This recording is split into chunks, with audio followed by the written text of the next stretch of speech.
欢迎收看6小时的财经快讯。首先是美国儿童网络安全法案将提交众议院能源和商业委员会审议。该法案要求社交媒体平台采取措施保护儿童免受伤害，得到了部分科技公司和 LGBTQ 组织支持，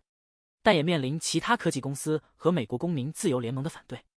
各州也出台了儿童网络安全法案，促使社交媒体公司做出调整。下面这条，杰富瑞金融集团第二季度业绩好于预期，提振投资者信心。投资银行业务收入增长 59%， 标志着华尔街并购活动复苏。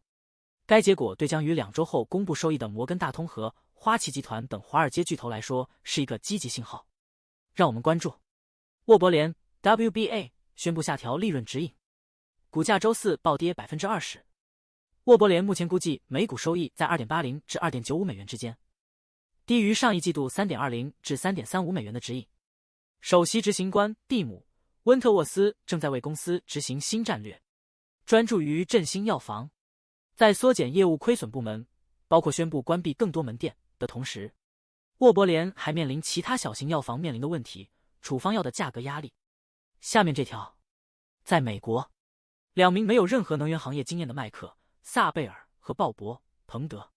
仅用了10几年时间就建立了一个价值数十亿美元的工厂，将美国页岩气液化并出口，成为该国最大的燃料供应商之一。下面这条，持续性失业救济金申请人数达到2021年11月以来的最高水平，表明劳动力市场正在降温，因为失业工人难以找到新工作。下一条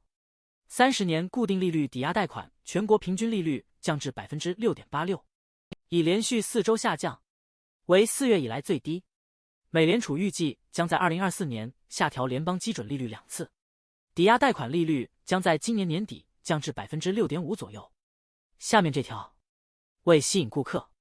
Taco Bell、麦当劳等连锁餐厅推出限时折扣套餐，试图改变快餐过于昂贵的印象。此举旨在抵消之前涨价导致的顾客流失，但可能会降低利润率。分析师认为，如果折扣套餐能带来更多客流量，则可以弥补利润损失，但竞争加剧可能导致无明确赢家。下面这条，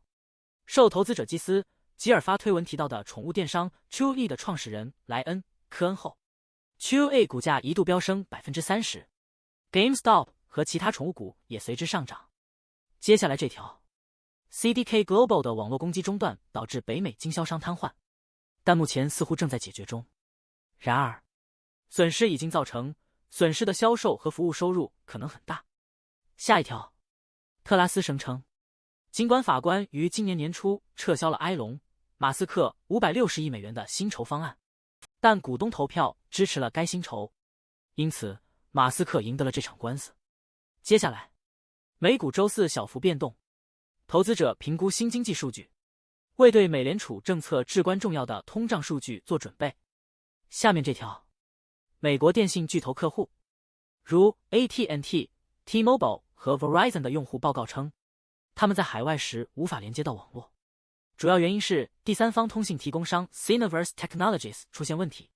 导致用户无法拨打电话或使用数据连接。让我们关注耐克预计未来1年营收下降幅度会大于预期，导致股价跌幅最高达 11%。 公司下调2025年营收预期至下降中个位数区间，一季度预计下降 10%。 下一条，